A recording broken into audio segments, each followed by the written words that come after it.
Bartolomeu de Las Casas. Exploração indígena. Mas então o respeito pela vida humana não era compatível com a ambição. Em 1540, os espanhóis descobriram o enorme potencial das minas de Potosí e do México.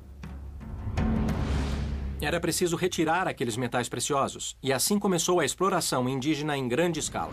A Europa era um continente em guerra. Era um continente muito pobre. Um continente com problemas muito graves e que encontrou na América a sua salvação. As condições de trabalho nas minas de Potosí eram bem prejudiciais para a população indígena. Eles passavam dias inteiros nos túneis com pouca comida e poucos recursos.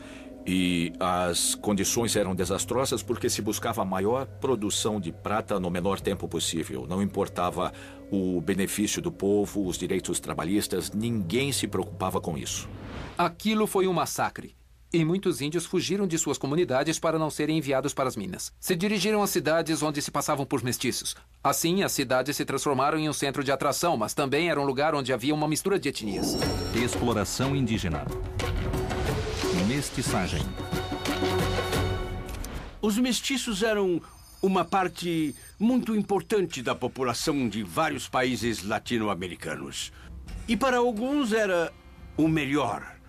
Porque era uma expressão que sintetizava os povos nativos com os conquistadores, e para os outros, pelo contrário, era exatamente a antítese, eram o pior, porque eram o resultado dos instintos mais básicos dos povos nativos e dos colonos e conquistadores. A cor e a aparência eram extremamente importantes na sociedade colonial. O índio tinha muito menos direitos e status que os brancos.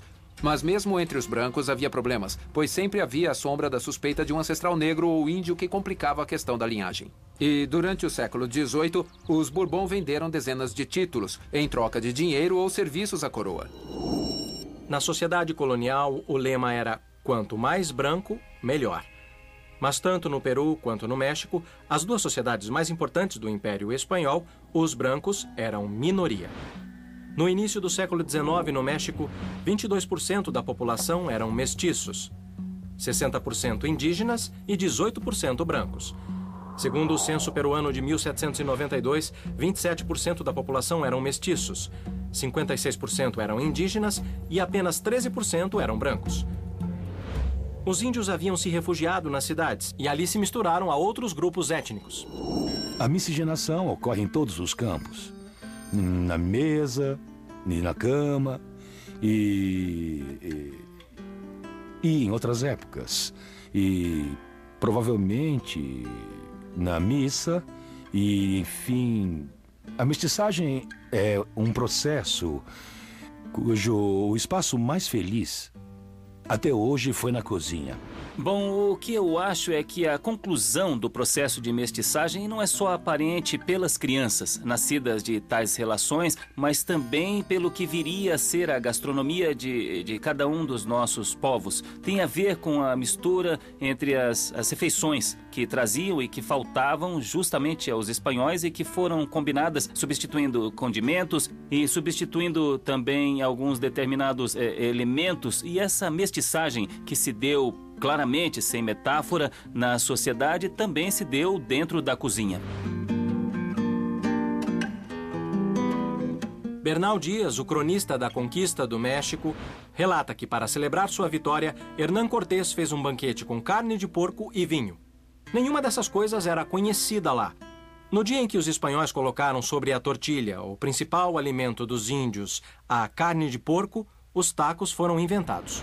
Os alimentos que foram levados pelos conquistadores para a Espanha conseguiram, podemos dizer, melhorar e enriquecer um pouco a dieta e fazer com que, em dado momento, a fome não fosse tão grande na Europa. É verdade que aqui não havia roda. É verdade que aqui não havia cavalos. É verdade que não havia uma série de produtos que os espanhóis trouxeram. Mas nós também exportamos muitas coisas. Por exemplo, as batatas são peruanas. E não há nada mais típico, mais espanhol do que as omeletes de batata, que seriam impossíveis sem as batatas peruanas. Os tomates também são dos Andes. E não podemos imaginar um nhoque ao pomodoro na Itália sem a presença da batata e do tomate.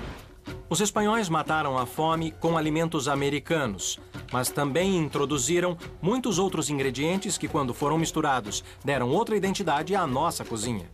O azeite de oliva, uma variedade de carnes e de especiarias, diferentes grãos, cereais, frutas e legumes, que deram outra cor à nossa dieta, a primeira de muitas cores. Unidos pela história. Os latinos-americanos estão unidos pela história, estão unidos pela linguagem, estão unidos pela gastronomia e pela música, pela nossa forma de celebrar a vida. Unidos pela história.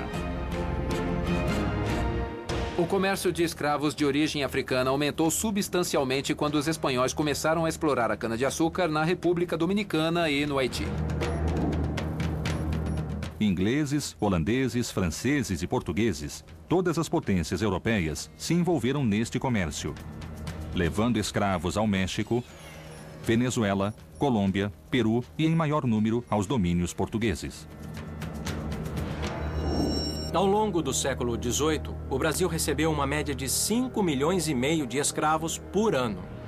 A instituição da escravatura vem da antiguidade, em que se acredita que há uma hierarquia moral da sociedade e que as pessoas de baixo devem servir as de cima em condição de não liberdade. Isso tinha sido esquecido, mas se tornou bem evidente durante e logo depois da conquista da América, quando se viu a necessidade de trazer mão de obra, criando assim um amplo mercado de escravos com extraordinária dimensão e muita violência. Os escravos eram necessários porque havia poucos indígenas para explorar, mas também porque a população escrava mal sobrevivia. O fato de apenas 3 em cada 10 crianças escravizadas em áreas rurais do Brasil completarem 8 anos, as taxas muito altas de mortalidade infantil, e o fato de que 1/3 dos escravos era de mulheres, conspiravam contra o negócio dos colonizadores. O comércio de escravos se manteve constante até o início do século XIX, representando a remoção forçada de mais de 9 milhões de africanos. Então, em plena Revolução Industrial, deixou de ser algo vantajoso para a Inglaterra, que interrompeu o comércio, e nos Estados Unidos começava a declinar.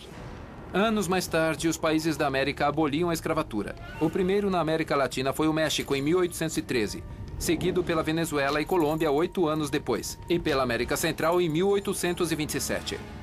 Um quarto de século depois, o Equador aboliu a escravatura, seguido pela Argentina, Paraguai e, finalmente, Brasil. Os últimos escravos eram sobreviventes de 400 anos de violência. 400 anos em que sua cultura, a cultura nativa da África, foi mesclada à da América Latina. O problema aqui é não morrer. Esta frase do historiador cubano Manuel Moreno Fraginaus resume o clima de asfixia e paixão em que se desenvolveu a cultura africana do nosso continente. Atingida pela violência da escravatura, a comunidade negra fez da expressão musical um espaço de resistência.